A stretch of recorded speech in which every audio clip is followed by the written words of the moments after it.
Welcome, Meghan Nicholls, to the Charity CEO Summit. Really glad to have you here today, and just want to thank you for being with us. And Thanks, Dave. would just love to hear a little bit about you and the organization that you're leading at this point, which is Food Banks Mississauga. So why don't you do that, and then we can jump into some other questions. Sure. So I'm Meghan Nicholls. I hold the Certified Fundraising Executive designation. I have worked at Food Banks Mississauga for the last 15 years, just over 7 as the CEO. And for 8 years before that, I was the Director of Marketing and Development, leading our marketing and fundraising efforts. Previous to that, I worked in a number of nonprofits. I'm one of those folks that has done their entire career in nonprofit, didn't do one of those kind of pivots, but the bulk of it has been here at the Food Bank. And so Food Banks Mississauga is the largest food security organization for the city of Mississauga. We're the central hub. We lead a network of over 60 food programs across the city, and we provide food through those programs for over 10 million meals a year. Unfortunately, in the last 5 years, food insecurity has dramatically risen across Canada, and Mississauga saw the fastest growing increase anywhere last year. So before the pandemic, we were 1 in 37 residents using a food bank, and now we're 1 in 13 residents. So as an organization, we have had to grow very rapidly over the last 5 years to try and keep up with the demand in the community. Yeah, I've seen some of what you've put on LinkedIn, and certainly your own concerns as far as funding models and that type of thing. But before we jump into that, what's it been like to be CEO of that kind of an organization over the last 5 years? I know even when we look more broadly across the country, obviously food banks have been incredibly helpful to many, many people, but I know you have a desire to see it change and be different. Just, yeah, what's it been like to lead? It has been incredibly difficult. I live in Mississauga. This is my city. I've lived here for the last 14 years. My parents have lived here for almost 25 years. And it's really tough to see your neighbors struggle more than they were when you started the work. Yeah. 15 years ago, fewer of my neighbors were living in poverty than they are now. And no matter how much we give, no matter how much we do in the community and how much advocacy we've done, our governments haven't stepped up in the way we want. We're relying on charitable donations exclusively to feed people. And so the games that plays with your head when you feel like you know the answers to a problem, you're continuing to tell the public what it is and people just won't do it. It's been incredibly difficult. It's really, really hard. Yeah. And obviously the biggest piece of that is financial sustainability. Obviously food security, you get lots of food donations, I'm sure too, but you need the money to also not only pay your people, but pay for probably more food than you're actually getting in donations. So let's just talk about the obviously you're stewarding a significant organization, both financially as well as socially for many people in the community there.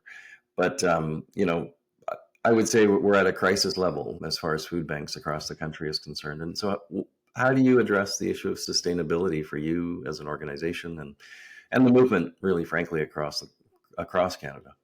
Yeah, from a funding perspective, folks often don't know food banks are completely supported by philanthropy. So I have no government funding other than the small amount we get from our regional government. So when it comes to financial stewardship, it's a different beast when you don't have a standard set amount that's kind of your year over year funding. And I know that's the case for lots of charities, especially in the international relief and development space, because there's not a lot of government funding for those kind of things. So from a stewardship perspective, it's been very difficult. I think because I come from a fundraising background, my approach has been to just continue to press in on the fundraising side and for us to just continue to be in front of people on that out in the community. And I didn't come from finance. And so I used to joke with our former executive director when I led fundraising, I was like, look, I'll raise the money. You need somebody else to add it up. I'm not like, that's not my background at all. And so I've really had to learn What are the basics? What are the key things that I need to keep my eye on from this seat on the bus? And so that's really resulted in me digging in really deep on finance over the last number of years, Sure. to make sure I truly understood, from just from an accounting perspective, how we were operating, but Hmm. also trying to wrap my head around our financial model, trying Yeah. to and help the board wrap their head around that, because like if a food bank, for instance, we've got a lot of fixed costs between Hmm. rent and trucks and people and those kind of things, just trying to help the board understand what levers impact what in our organization, and really wrap my own head around what levers allow us to change what. And it's different for every organization. Yeah, for sure. And you bring up a great point. That relationship with the board, obviously, for yourself as CEO is significant, and also for your team. All right, you've got a number of people working on the funding front and the finance front and logistics, all of that sort of stuff. How have you seen your board and your team come together in these days? Because obviously that's a big part of sustainability, is not just finances but also your team. I was very fortunate last year that my board recommended we change the structure of executive leadership and add a chief operating officer to Okay. our structure. The person who took on that role after we did a search joined our team about 10 months ago. And Great. so she is overseeing operations, administration, and finance. And Wow. so that means for me, I truly have a partner to oversee that area. And we had reached a stage where the kind of work that I was able to do, and even like just down to like my Excel skills to do the analysis, could Yeah. only take us so far. And, to have Juanita join the team and to work alongside me to be able to build some of those funding models I was talking about, to help us do the analysis, to help us look at what the options were, as well as bring a lot of industry level efficiencies to our actual operations, has made a huge difference. Yeah, yeah, for sure. Oh, that's great. You've obviously, as CEO, and you've been there a number of years now. You probably have to dig deep some days to really kind of maintain that leadership composure that you have to represent for the organization externally, but also internally. Where do you draw on for a mindset that allows you to continue to lead and lead at a senior level in a challenging, not only challenging industry, but a challenging time in the industry? I think, trying to maintain your mental health and your life balance. Hmm. There's some seasons where I'm better at it than others. I think Sure. specifically during that heavy fundraising season, my husband and I'll sometimes joke. He's like, "Well, have a nice Thanksgiving and Christmas. I'll see you at New Year's." And when we were a smaller team, it was definitely that way more so. For me, I try to see my therapist regularly. I think, Mm. having the opportunity to have dedicated time to talk with someone about whatever's going on in life Yeah. is important. Having peers that you can connect with is really valuable to me. Have good relationships with other food bank CEOs across the country, and because we're doing same work in different communities, it's great to be able to just compare notes or at least share frustrations.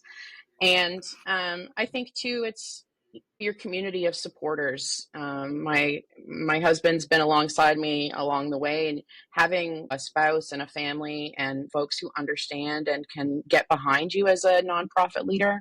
I didn't anticipate my whole family needing to become like food bank supporters in a way, but there's part of it. They care about the cause because I care about the cause and they care about me. And that community of support goes a long way. Yeah, yeah, for sure. Thank you. I appreciate your authenticity there with regard to where you tap into to find some of that strength and support. What's your advice to other CEOs as they're going through, maybe they're not working in food banks, but they're working in other challenging areas of the charitable sector? What are the kinds of things that you share with other CEOs as far as supporting them and helping them through these kinds of times that we're facing? Yeah, We talked a little bit about relationship with the board there when it comes to them yeah, understanding finance, but I think additionally is you need to be able to have an authentic conversation with Hmm. someone at your board. And I think, we've really changed our board over the last number of years at Food Banks Mississauga. Current board chair, his question is always, is this helpful to you?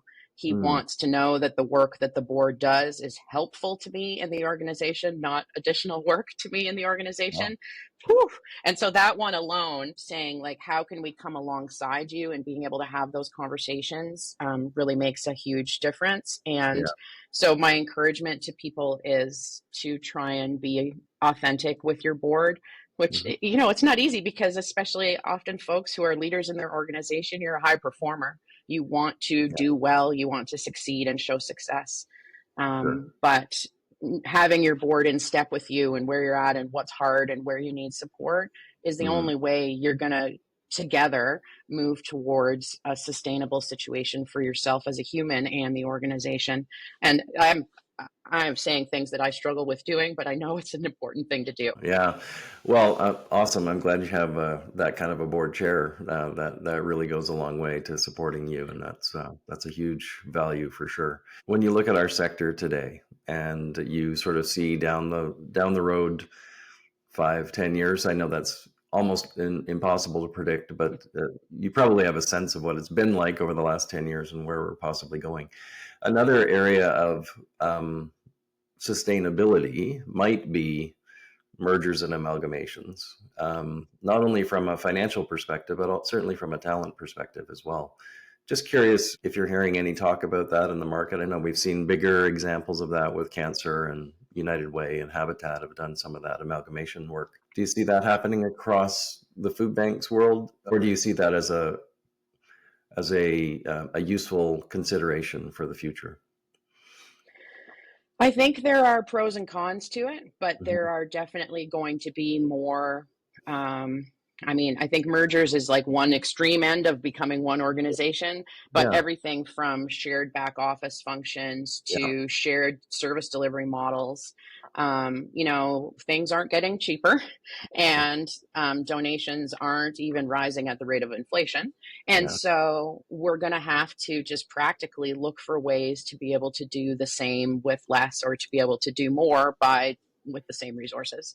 And so, in food bank spaces, there's conversations happening about, how can we amalgamate our fundraising back office, say, like, and, these are all blue sky conversations at that yeah, stage to say, but what would it look like instead of having two database teams to have one database team or, right. starting to talk about these things to try and bring solutions together. I think in the food security space, the US did a lot of their amalgamations in food banks and bringing that kind of structure to the system back about 10, 15 years ago. It was Okay. painful for them, but Yeah, they came out, from my vantage point, stronger. And so I think now it's time for the Canadian food bank sector. We're probably, that far behind a little bit to look at sure. some of those same things.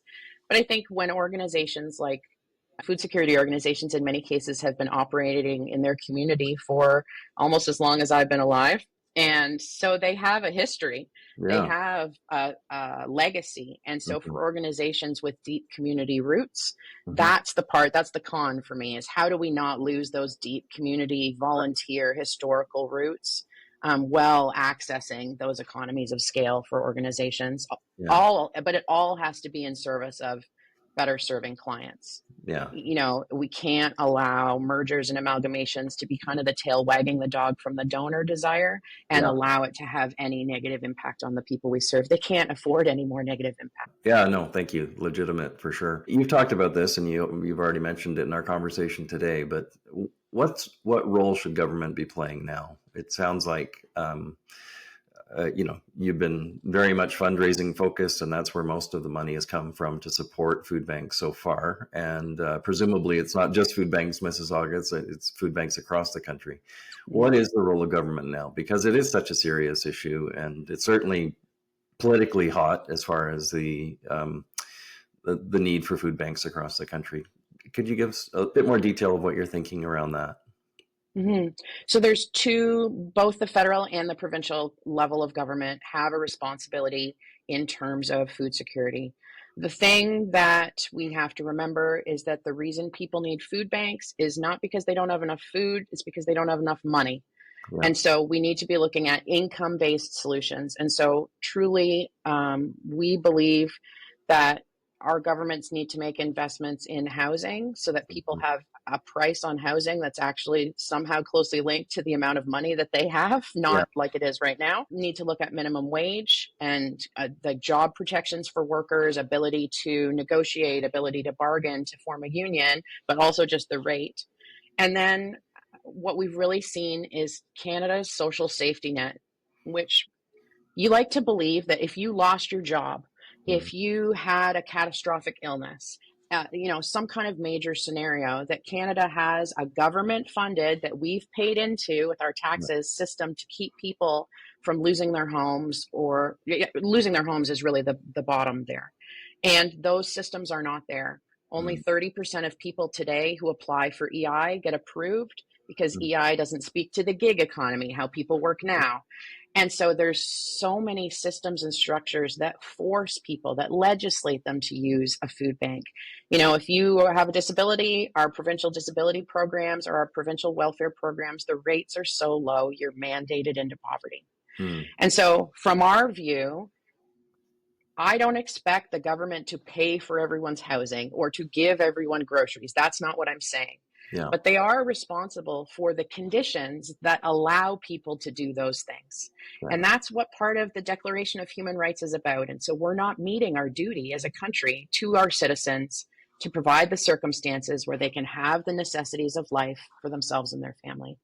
And so our push has not been fund the food banks. It has been fund people so they don't need food banks. Right. And Yeah. my thinking now is, from our government perspective, you can either fund people so they don't need food banks, Yeah. or you can fund food banks to serve people. Yeah. But you can't do neither. And right now they're doing neither. Okay. Yeah. And so that's the space we're in. And because if people don't have food, this is nonprofit folks, you understand, people don't have food, Yeah. they can't do anything, they can't do the next things in their lives. That's right. And it's a growing number of working people using it. And with tariffs potentially coming down the pipe and all of these different pieces, I'm very concerned about a growing number of people needing the food bank and a decreasing number of people being able to donate to the food bank. And that's a recipe for disaster. Yeah, I was going to ask you if you're seeing anything tariff-wise yet that is causing you concern. Evidently, there is some for sure. If things get worse, and whether it's donors unable to donate or people just needing more food, the government's going to have to step in at some level, I'm assuming. But where does this take you if it gets worse? Well, I mean, you may have seen in the news, unfortunately, we had to restructure this winter and let go of several staff. Yeah, We accrued, a great reserve during the pandemic because people were incredibly generous. And we have been spending that reserve down to offset the fact that we need to provide more service than we have donations right now. And we came to the conclusion that at the rate we were going, the reserves were going to, we were going to not meet our threshold of how much reserves we need to keep at all times. And so we had to make some organizational changes. And so uh, I've been saying in the public, if something doesn't give, if there's not more money, if there's something, 2025 is going to be hard. And so then in February, I had to lay off staff and announce this to me. This is what I said was going to happen. And so I'm hearing this from food banks across the country. I'm seeing it places, in our central, like our food bank kind of national, like the chat place where you can go to talk with other food bankers, people saying in small communities, what do we do when there's more people than we can feed? We don't know what to do. And so this is happening across the country as food banks are coming up against the number of people just doesn't match the resources that they have. Our sure. commitment here in Mississauga and for many food banks is we will sort of take the harm ourselves on the team before we Yeah, pass that along to clients. yes, And yeah, so in our case, we didn't do any cuts to food purchasing because that would be core staple items like milk and eggs and stuff that people just can't go without. But it does mean that internally we have fewer people trying to do almost the same work. yeah, yeah, And so this is what we're going to see across the country. If food bank use today, as you and I are talking, is higher than it has ever been. It's higher mm, than the pandemic. It's higher ever. And yeah. so if our government hasn't stepped up yet, Mm. what's to tell us they're going to? And Yeah. so for us, it's to continue to, how can we, there's only so much you can squeeze. Yeah. And nonprofits already run very lean. And so if we Yeah. reach the point, there's nothing more we can cut. I Yeah. understand what our variable and fixed costs are, Yeah. and we're trying to do the best with the resources we can. But depending on the financial situation of a food bank, how they move those levers is very different. But it's really hard decisions, really, Yeah. really hard. Yeah. Well, Megan, thank you so much for this today. We really appreciate it. Thank you for the work that you're doing in Mississauga and what many of your peers are doing across the country for food banks. We support you in the sense that it's hard work and it's not getting any easier, obviously, by the sounds of it. But we certainly appreciate all that you're contributing back to the community, and we really trust that not only donors can reconsider what their investment might be, but certainly other supports, whether it be government or corporate or whatever those means may be. Thank you for your Absolutely. continued pursuit of that as CEO, and in a time when it's not easy to lead, and yet you're in that leadership space, and so we're grateful for all that you're doing. So thank you. Thanks, Dave.